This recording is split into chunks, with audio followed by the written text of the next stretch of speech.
Today's episode is brought to you by DB. DB is a Scandinavian brand that makes backpacks and bags to help people on the move stay ready for anything. From the streets to the peaks, DB's gear is travel tested by some of the world's best athletes, adventurers, and creators.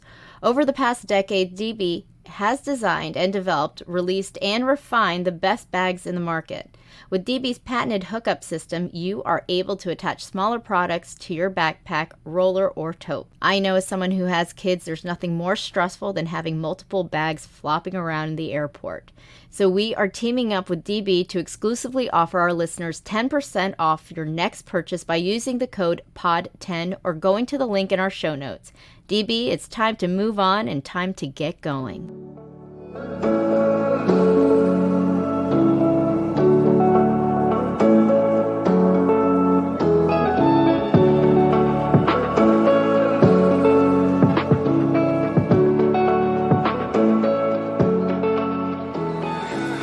Welcome, I'm Lori Lee Binstock, host of a Trauma Survivor Thrivers podcast. Psychedelics have been a big part of my healing, and I'm a huge advocate for it as a means of personal growth. As a teen, I did use psychedelics recreationally, and looking back, it really opened my mind to things and ideas I should have explored more, which is why when I found out about its healing properties for self-reflection and trauma, I knew that it was what I needed to heal my trauma. I don't encourage the use of psychedelics unless in proper settings with intentions of integrating the experience with a group, coach, or therapist.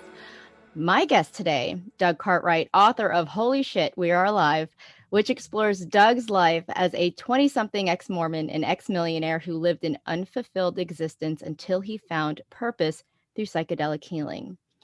Thank you so much for joining me. I really appreciate it. Yeah, super fun to be on here. Well, first of all, an ex-Mormon, ex-millionaire, what was life like just growing up? Yeah, so I was raised in Salt Lake City, Utah, which has a really strong Mormon population. And I grew up on, an upper middle class neighborhood where everyone was white and everyone was Mormon and everyone was Republican. And you kind of were just told what to do and like how to live, and you're kind of the roadmap was laid out for you.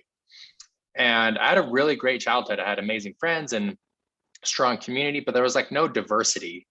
And it was kind of like, this is what you're supposed to do, now go do it. And I kind of just followed the rules of what I was supposed to do. And so growing up Mormon, it's a very strict kind of lifestyle in the sense of, you're supposed to abstain from caffeine and alcohol and sex and all of these things. And, in the Mormon world, the beliefs you're taught as a kid, why you're here, like what happened before you were a human, the reason you're a human. And if you obey the rules of God while you're a human, then after you die, you go to in Mormonism, there's 3 heavens. You go to the highest heaven where you get to live for eternity with God's presence. So it's like all of the tough questions were answered for you. And so you never were taught to think or reason for your own. And it was like, okay, go to school, get good grades. And then in the Mormon religion, there's this coming of age ritual where it's like, you go on a mission, a service mission. So I don't know if you've seen like the Book of Mormon musical or whatnot, but it's like, yeah, you go and do your service mission. And then after that, you finish college, and then you get married, and then you have babies, and you get a good job, and then you get the white picket fence, and you live happily ever after. And that's kind of like your whole life's laid out for you. You don't really ever question it. And so growing up, I was quite oblivious to the world as a whole. And I was kind of just going along my path, doing what I was supposed to do. And I was really happy, and growing up, especially through junior high and high school. But it wasn't until after my mission and after in college where I started to question things, because I realized things just weren't, in alignment or fulfilling. Yeah, I know. I read in your book, in the beginning of your book, you talk about in the mission, you were actually sent home. Yeah. And that kind of got you questioning a lot of things. Yeah, that was the first time in my life because, in high school, I was captain of the football team. I was student body vice president. So I was kind of like doing a really good job of doing the things I was supposed to do, that I was told to do. And I felt like I was an upstanding, community member and citizen. And the first time I felt like I didn't belong was before you go on your service mission for 2 years, there's a standard of living you're supposed to live up to. And that's, no girls, no sex, no pornography, no, living a really chaste life. And before I left, I had a girlfriend. And it was maybe 2 days before I was leaving to New Zealand. I got my mission called to New Zealand, which was incredible. But I went to I had like the big farewell party. I spoke in church. Everyone came over for like a luncheon, and I had my bags packed. Wasn't in school. So it was like, I'm packed up, ready to go to commit the next 2 years of my life. And after I had like my big goodbye party, I went to say goodbye to my girlfriend at the time for the next 2 years. And we were intimate, and we broke some of the rules that you're supposed to live by. And I remember being like, oh shit, like I can't come clean now. Like I've already said my goodbyes. I've already have my plane ticket. Like I can't go back and say, hey, I broke some of the rules. And so I kind of swept it under the rug and pretended like it didn't happen.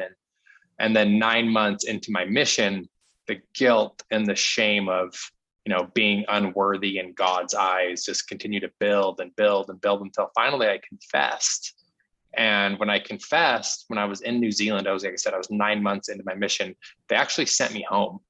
And in the Mormon world, when you get home from your mission, there's a lot of shame and guilt. And there's, the neighborhood is talking and everyone knows you're home early.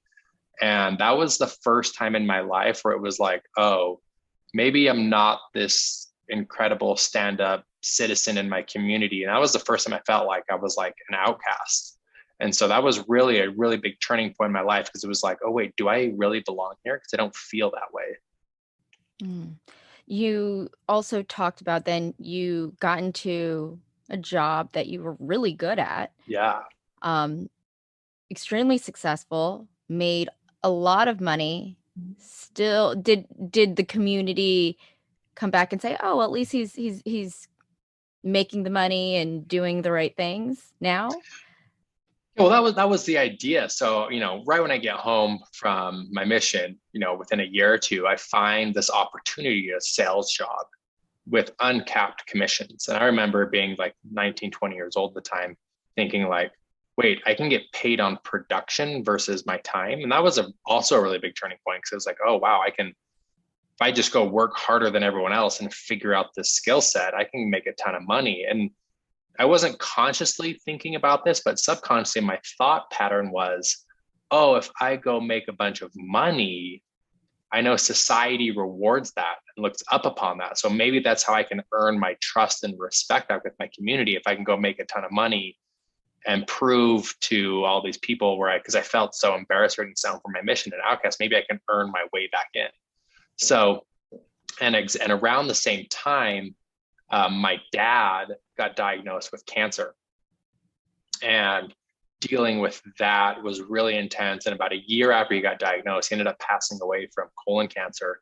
And so it was this time in my life where it's like, I just got sent home from my mission. My dad just died, and I'm feeling the pain, I'm feeling the trauma, I'm feeling the loss, and I don't know how to handle it. And I remember distinctly, there was a moment, a night before my dad passed away, and I was sitting at the edge of the stairs outside of his room with my mom, and she put her arm around my shoulder to console me. And I remember feeling this immense amount of grief and sadness and frustration and terror and confusion, coming up, this emotion just coming out. And I started sobbing uncontrollably at the stairs for about 3 seconds. And then I realized oh, I need to be the tough guy.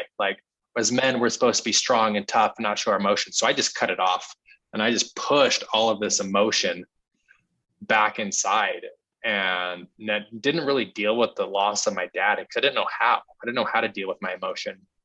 And I'm also dealing with the shame of getting sent home from my mission. So it's like, oh, if I can go make money, right, that'll solve the problem. And that was a really good way to distract me too. It's like, okay, I don't have to deal with my dad dying, and I'm just going to go bury my head in the sand and try and figure out how to be the best salesman and learn the skill set and make a ton of money, because I feel like if I can make a ton of money, then that'll solve all of my problems. And so, the next 6 or 7 years of my life were just completely laser sharp, focused, obsessive, trying to make as much money as possible. And I did a pretty dang good job out of it. And I made a ton of money in my early 20s trying to solve an internal problem. But obviously, money isn't going to solve an internal problem. And I learned that the hard way. Wow. Your first chapter is called We Shouldn't Even Be Alive. Yeah. Can you tell our listeners why you started the book Yeah. and, why you don't think we should be alive? Yeah.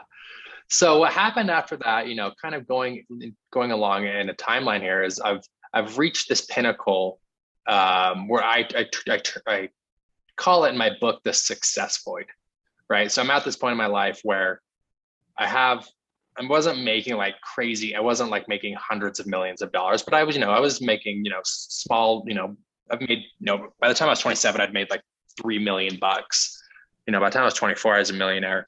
And on paper, my life to look really successful. Like if I were to give you a resume of my life, Lori Lee, it would have been like, oh, this guy's successful. He has a nice job and a car and dating pretty girls and yada, yada, yada, all these things. But I had like this void.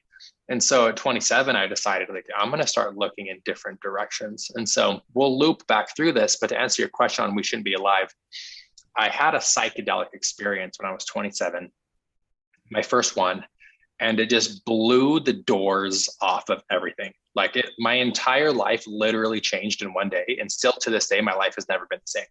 Like it completely transformed everything. And we can dive into that. But what happened after that experience was I felt like I was like reborn in a sense. And the questions I had, I was like, wait, what is going on? Like we are on this rock orbiting this star in the middle of nowhere. And like, what in the actual hell is going on? So I turned to science books. So I started reading a ton of, you can see on my bookshelf here, I have a ton of like astrophysics books and Neil deGrasse Tyson and Carl Sagan. And as I like dive into the mysteries of the universe, I was perplexed at how insane it was that we even have this experience, because the probability of any of this even happening the way it did is like so minuscule. And when I really started to embrace this deep cosmic perspective of life, it gave me a really deep sense of gratitude, because everything needed to happen exactly the way it did. And the universe is 13.8 billion years old. And all of the natural causes and effects of, these supernovas and these planets being created is so insane that, the reason I start my book with, we shouldn't even be alive, is I really want the listeners to feel the cosmic perspective, because when you zoom out so big, it makes your problem seem so minuscule, and it allows you to move through with kind of a deeper sense of gratitude for your life. And that's kind of why I started the book that way. Yeah, I noticed in the beginning of the book, it was a lot of science, and it Yeah. was really fascinating. And, you are right. When you really think of how insignificant we are in the big scheme of the world and the universe, it really puts things in perspective. When you turned to psychedelics at the age of 27, was it to heal yourself? Was it just your friends were like, oh, hey, let's do this? And what psychedelic did you use? Yeah. So that journey is really weird. So, before my psychedelic experience, this is probably fall 2016. I'm not resonating with the Mormon church. I'm really feeling the success void of my job, where I was like feeling really stuck. I was making good money, but felt really stuck. I hadn't really dealt with the death of my father. And I'm kind of in this really weird, muddy, confused. I was just a lost soul. And a bunch of weird things started happening. My twin sister, who is deeper on the spiritual path than I was, who had worked with psychedelics before, she's yoga certified, meditation teacher and whatnot. And she introduced me to some books. First one was A New Earth by Eckhart Tolle. Mm-hmm. And You Are a Badass by Jen Sincero. So those two books kind of really opened up my mind to like this, cosmic spiritual path. And I started to dabble into yoga and really started enjoying yoga. And I had a couple of experiences in yoga that I share in the book in more detail that were really like, I was getting so deep in these practices. I remember thinking like, oh my gosh, there's a door inside my mind that I didn't know was there. And I started to like, kind of like, jiggle the handle a little bit. I'm like, what's in this door here? Like, I know there's another part here I've never even seen before. And where everything took a quick change was in late May of 2017, I came across this book called Stealing Fire. And the premise of the book of Stealing Fire is all about how to get into flow state. So flow state can be so many different things. So whether if you're a musician or an artist or a surfer or an athlete, and it's just when you're in the zone and everything's coming really natural to you and you feel like you're not even trying, it's almost like something bigger than you kind of takes over. And it's where you produce really beautiful work. And so I find this book in my mind, I'm thinking like, oh, cool. I would love to get more in flow state in my sales job so I can make more money. So I pick up this book, and then halfway through the book, in the book, they talk about psychedelic compounds. And at this point in my life, I'm really still kind of have like my Mormon programming in me. And so I'm thinking like, I've always been taught that every drug is meth or heroin. And if you do it one time, you'll be addicted, then you'll become homeless, and then you'll die. So it's like, there's this big blanket on drugs. And Stealing Fire was the first book I read where it really broke down the different compounds. And in the book, they talk about MDMA, how that's used with PTSD, especially with war vets, psilocybin mushrooms, LSD, and then talk about DMT, which is the active ingredient in ayahuasca. And I'm reading this and my jaw is like on the floor. I'm like, what? Like, this is insane. And I'll never forget, because in this point in my life, I'm trying to be like this entrepreneur.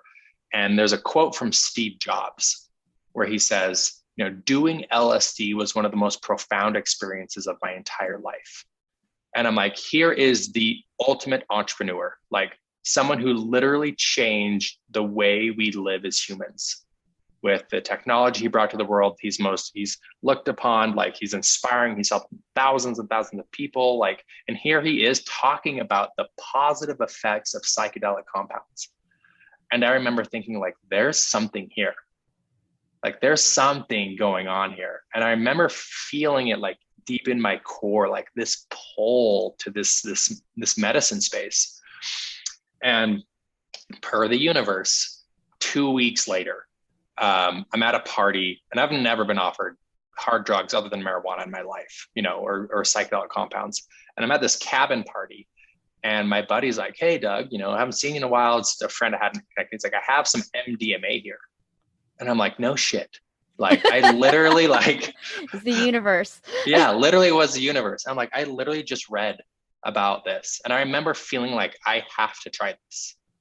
Like, I have to try this. And so I took this MDMA pill, and I'm sure, I don't know if you've done MDMA, but right, I'm in a party setting, and I take it, I'm nervous as hell. I'm like sweating, like what's going to happen? 45 minutes, it kicks in. And I'm like, oh, this is great. Like, I'm so happy. I love everyone. The music sounds incredible. Like, to my girlfriend, not like a girl space friend, a girl that was there, I'm like, hey, rub my arm. That feels really nice. Just like I'm rolling, right? And my friend's like, hey, come into the bedroom. We'll turn off the lights. We have like this laser show thing. We'll show you. You'll love it, with the tracers. And so I'm fully rolling. But I remember as I'm rolling, I remember thinking like, oh, this is cool. And I feel like more empathetic, but like, this isn't like this spiritual life-changing experience. Right. This wasn't what I read. And, I'm probably an hour and a half into this. I'm like, I'm definitely in it. Like, I'm definitely having experience. And then everyone leaves that bedroom. And like someone comes in and turns on the light, kind of throws the vibe off because we're at a party, and everyone leaves. And I remember I'm the last one in, and I'm laying down on the hardwood floor, and I have my hands behind my head. And I remember thinking like, there's another level to this. Like there's deeper, there's something a little bit deeper here. And so I go to stand up to leave, to walk out of the bedroom. And as you'll read in the book, I have like this, oh shit moment. Like, I need help. And it was terrifying. I need help right now. And I don't know if you've ever seen Get Out, the movie Get Out, where he's in the sunken place, where he's like frozen. I was in the sunken place, and I froze in my body. And I like remember feeling like completely disassociated from my life. And I remember seeing like all these memories flashing by in front of my eyes. I'm like, oh, my life is flashing before my eyes. Oh shit, I've died. I have died. And I remember thinking like, oh my gosh, I'm gonna have to call my mom and tell her that I took drugs at a party and died.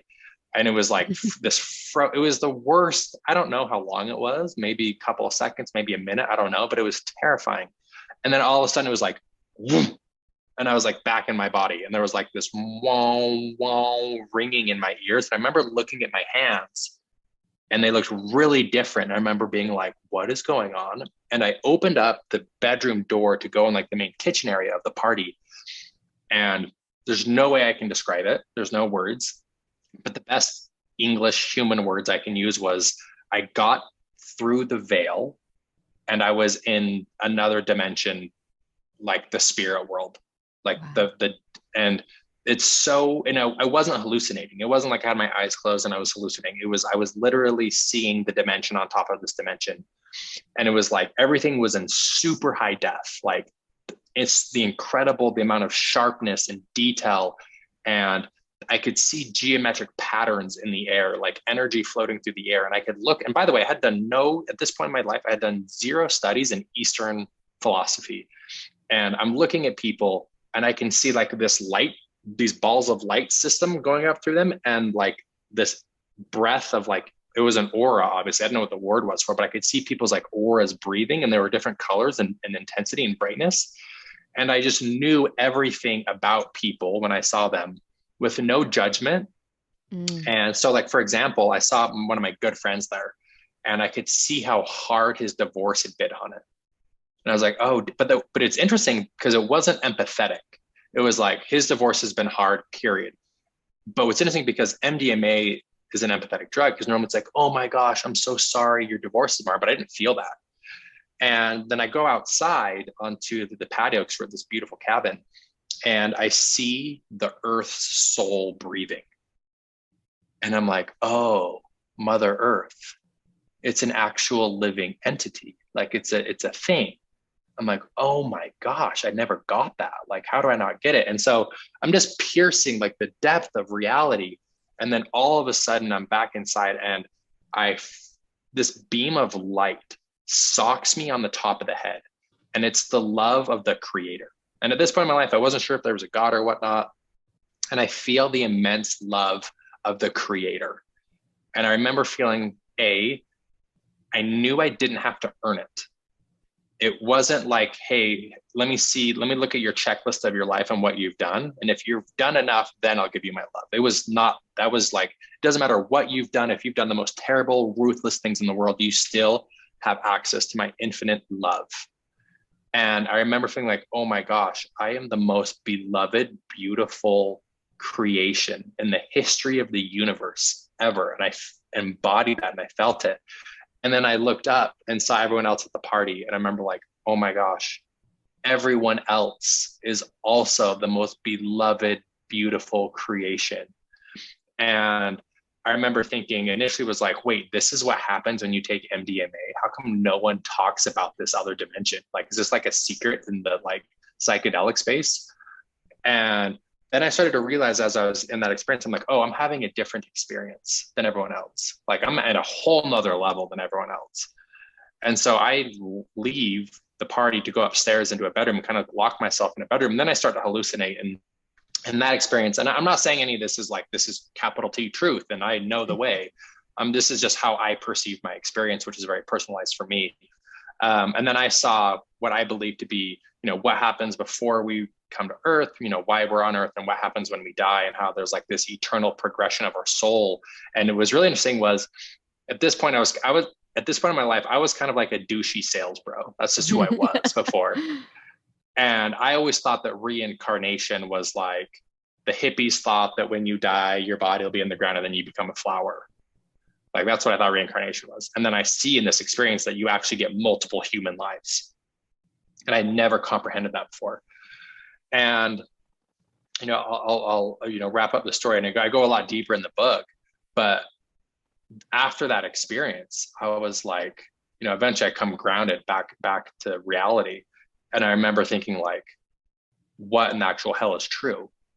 Like that was the most real experience I've ever had. Completely shattered my constructs of reality and blew it into confetti, and flipped my entire world upside down so intensely. And there's so many cool synchronicities about that night too that I share in the book.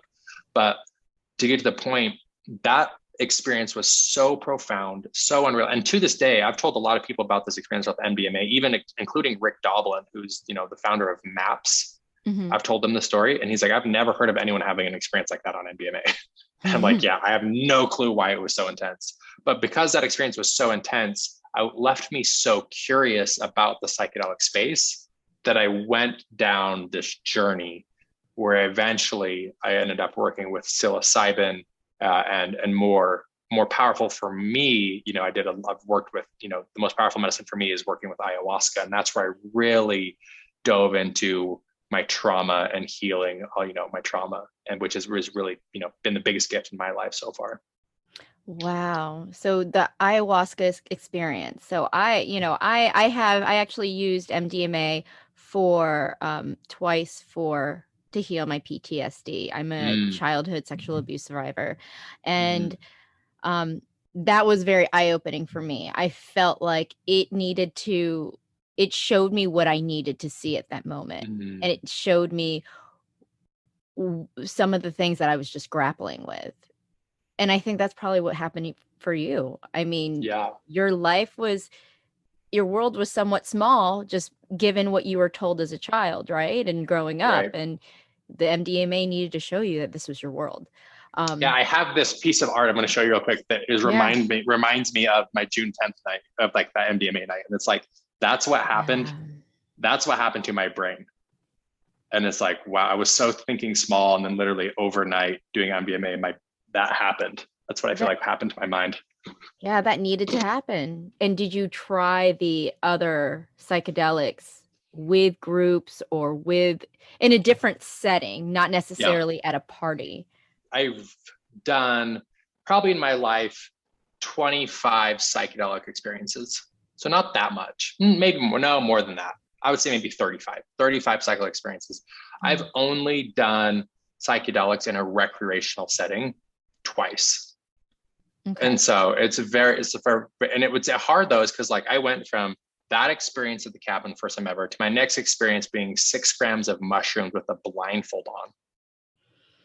And that was really intense. And then my third, fourth, fifth, and sixth experiences were an ayahuasca ceremony with a professional shaman. So it's like I went really deep, really fast.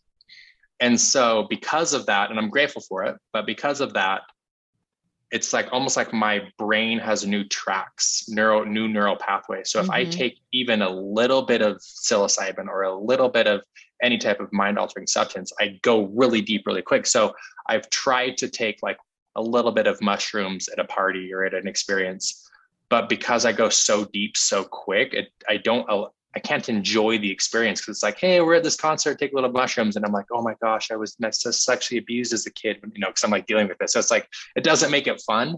Mm-hmm. And so Yeah. I can't really do psychedelics in a recreational setting anymore, because of the depth that was my initial entry into the space was so deep.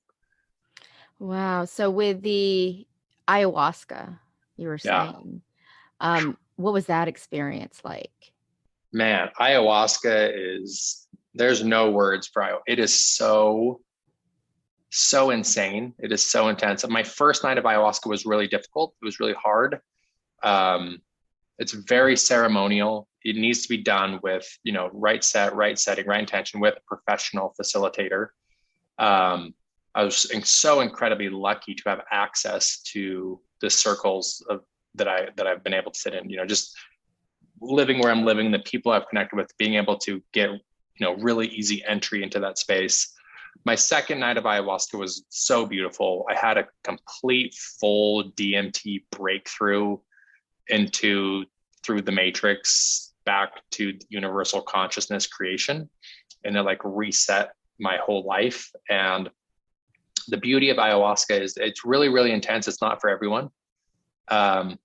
But just like I'm sure you've experienced, it shows you like these deep memories in your closet or traumatic experiences that are still guiding your life, that need work. And example I use is in an early ayahuasca session. I remember the session started, and I drank the tea, and I was sexually abused as a kid when I was 6. Mm. And it wasn't malicious. It wasn't like, my crazy uncle threw me in the closet and molested me. I just had a friend who was 8, my best friend at the time, who was 8, and he was just curious. And he, would pull my pants down and things like that. And it happened a couple of times. And I remember drinking ayahuasca, and I remember this memory started to come up. And I remember thinking, like, why am I thinking about this right now? Like, I'm here to do ayahuasca. Like, why am I thinking about this random memory? I've thought about this for a long time. Then I'm like, oh, this is why you do ayahuasca. Like, you're supposed to deal with this stuff. And so I leaned into it and relived these, sexual experiences. And I remember thinking, like, how has this affected my life? Like, why are you showing me this? And then it started to play like this reel. And what happened is when he was 16 and I was 14, he got in a car accident and died. And I remember my initial thought when I was 14, when I heard that, was a sense of relief. So I'm like, oh, now no one will know our secret. Like, now no one will ever know, like, this secret is literally going to the grave. And growing up in high school and in college, I was always really good at making platonic girl space friends. So I had a lot of girlfriends.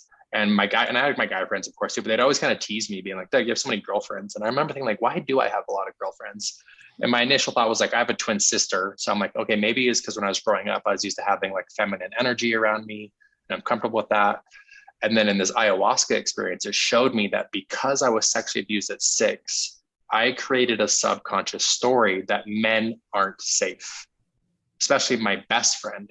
And so when I would meet new guy friends in college and in high school and after, I always had really big walls up and kept them at a distance, because subconsciously it's like, I don't know your intentions. I don't know if you're going to hurt me. And so I was able to work after that experience. I was able to work with a therapist. The integration is the most important part. Mm-hmm. So integrating it with a therapist over time, I've now learned that, like, oh, it's not weird or bad to have guy friends and that they're not going to hurt me. And so now it's like, oh my gosh, I have this new whole chapter of my life where it's so much easier to meet male friends and like have, hang out with the boys. And that's totally cool and normal. And it's been such a beautiful blessing for me. And so that's, one of the powers of psychedelic medicine, where I never would have pieced those two pieces together, from my childhood trauma to how it was still affecting me, 25 years later. Yeah, you did talk a lot in your book about stories, the stories that we tell ourselves and how they affect us to this day. And I thought that was interesting because I do internal family systems therapy as a means of integration for my psychedelic experiences. And that's exactly what they talk about. And so it's like tracing back these certain behaviors you have to those moments where that kind of changed your life and how you look at the world. So that's fascinating. Can you tell me a little bit about your integration? Like, how do you integrate these psychedelic experiences? So I always tell people, if you're not going to integrate your experiences, don't even do the medicine. Right. The psychedelics won't heal you. The psychedelics will tell you how you need to heal. They'll give you the roadmap. They'll show you what you don't want to look at. And so for me, I took the integration really, really serious. And so after my psychedelic experiences, I had 3 therapists that I was seeing. I was doing neurofeedback. I got into a deep meditation practice, a deep yoga practice, a journaling practice. And I was working with a spiritual guru, a psychologist, and all of these things, because I realized I needed help to help understand and make sense of my experiences. And so I don't have 3 therapists anymore. I always have 1 therapist. I think everyone should have a therapist. I always tell people, by the time you need a therapist, it's too late. Mm-hmm. Yeah. And so you should always have a therapist. And so the practices I still use to this day, the habits I try and incorporate on a daily basis are, a strong movement practice, a strong meditation practice. And I've really changed the way I eat. After my psychedelic experiences, I realized that I was feeding my body garbage, and that's why I felt like garbage. And so psychedelics really helped me understand to take on more of a plant-based, clean eating diet. And that's really affected my whole life. And so it's just these daily habits and rituals, which caused me to start my new company. The Daily Shifts, which is my company now, was all based upon, how can I create an integration tool to keep me in alignment from the insights I received in my psychedelic experiences. Wow, that's incredible. How does your family, you say your sister was actually into the psychedelic world, correct? How does your family handling all of this? Yeah, so I've actually have done ceremony with two of my sisters, which is really beautiful. And I'm really incredibly lucky to have such a loving, supportive family. My mother is extremely obedient in her Mormon faith, still to this day. And she only received it with love and happiness. And I remember, while I was in like the thick of my journey, I'm like, Mom, are you like nervous that like your son left the church and is now quote unquote doing drugs? And she's like, no, I trust you. I know that you're smart, but I love the person you've become after these experiences. Mm. She goes, I now know you have a relationship with God. My God is very different than her God, but the way, but she's like, I love that you have a relationship with something bigger than you where you didn't have that before. And because of that, I'm really grateful for that. So I'm incredibly lucky to have a support system and support network. And, I shared the stories in the book, and I think the changes in behavior is proof that, it's been a positive impact, not just for me, but for my family as well. For listeners and who may be interested in trying psychedelics, what do you recommend? That's a difficult question to answer because it is still illegal in the United States. I got really woo-woo during my journey where I tried everything, psychics, tarot cards, intuitive readers, like ecstatic dance. Like I was doing a lot of really weird stuff just to kind of see what would work right. And there's a lot of the woo stuff that doesn't really land with me anymore. But one thing that is kind of woo-woo, if that's the word you want to use, that I do believe in is that when you are ready to work with these compounds, these medicines, these plants, like they will call to you. Like you will know, like you will feel it in your soul that it's time for you to go experience, whether it's working with psilocybin or ayahuasca or whatever it may be. And so when that's the case, I've always believed that the medicine will come and find you. And so the only thing I actually ever do recommend, I've never been there personally, but it is legal in Costa Rica and in Peru, ayahuasca in particular. And there's a retreat center in Costa Rica called Rhythmia. I've never personally been there myself, but I have 4 to 5 friends who I trust really, really deeply who have been there and have had absolutely incredible, beautiful, life-changing experiences there in a safe set and setting. And so for those really feeling the call to ayahuasca, I would recommend, doing some more research in particular with Rhythmia. It's funny how you say it like comes to you, because I felt like there were shows that were I think it was like Goop Lab where like she was, I don't know if they were doing, it was LSD that they were talking about to heal. And I remember thinking, maybe I should do this because I did LSD recreationally as a child. I was like 17 when I did it, and it really opened my eyes up. I also did mushrooms probably when I was like 16, and I remember it showing me the abuse that I'd kind of buried and didn't think about. And it got scary. It was a really bad trip. But I do think that if I was with someone who knew what they were doing, someone who can integrate, who can tell me like, this is what you needed to see, I think that would have been a lot better for me. And I felt like before I went into treatment in Arizona. The Goop Lab came on with this LSD, and then all of a sudden I started getting flashbacks of all the things that I did when I was doing psychedelics as a kid. And then I was like, maybe I need to find somebody. And they just came to me. It just happened. And it was, so I think that is interesting that you're saying that, because I think it'll find you. I've never thought about it that way until you just said that. Cool. I love hearing that, because I think about my story and how I came to be, and I look back at it now from my point of view now. I'm like, oh, like ayahuasca came and got me. Like it literally came and got me. And everything kind of just happened. It just fell into place, the right time at the right place and the right people and the right situation. And just like, it kind of just fell into my lap. And so if you're in a situation where you feel like you're ready, and call that in, and you'll be shocked. And then I've heard so many stories like this where it's like, it just kind of just shows up for them. Is there anything that you would like to add? Anything from your experience, your journey that you want people to know about? Yeah, I think, especially in regards to talking about psychedelics, I do want to add a word of caution. right? It's not for everyone. It can go wrong. It can go intense. I've had an experience working with 5-MeO DMT that was so incredibly intense and so incredibly overwhelming that I had to seek professional help after. And I think it's important to know that these psychedelics compounds aren't toys. They're incredibly powerful. And so I think it's really important to check the boxes of being in the right setting with the right intention, and that you have a healthy history of mental illness. So no schizophrenia, no intense bipolar disorder. And I just want to make that note that it's important that there is caution with this. It's not there's risks involved for sure. But I think, whatever your modality is, whether it's psychedelics or not. So some people are really into, yoga is the way they heal, or it's through gardening or through journaling or through seeing a therapist or EMDR or float tanks or, whatever it may be, whatever your form of healing is there's a story we tell about ourselves. And it usually comes from a traumatic experience when we were a kid that stems back to a belief that we're not good enough.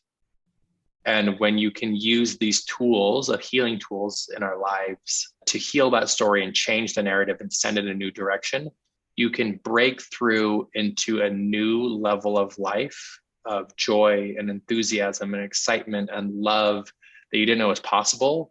And it just makes the human experience that much more deeper and meaningful and fulfilling. And so wherever you are in your life, do the work. That's the purpose of the book, is to encourage you to go on your journey, encourage you to explore who you truly are.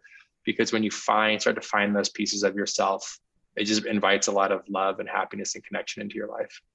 Yeah, I absolutely agree. Thank you so much. I really appreciate you coming on today. Yeah, thank you for having me. Great. Well, that was Doug Cartwright, author of Holyshit, We're Alive. To learn more about Doug, visit my website at tstpodcast.com. That's the letter A, tstpodcast.com. There you can find the link to purchase his book. You can also learn more about my own personal journey in psychedelics in my 3-part series in episodes 38, 39, and 40. And you can also find my social media platforms at the top of my homepage. If you haven't already, please subscribe to my email list to get Authentic Insider Magazine in your inbox monthly. You've been listening to a Trauma Survivor Thrivers podcast. Thank you for being a part of the conversation. I'm Lori Lee Binstock. Take care.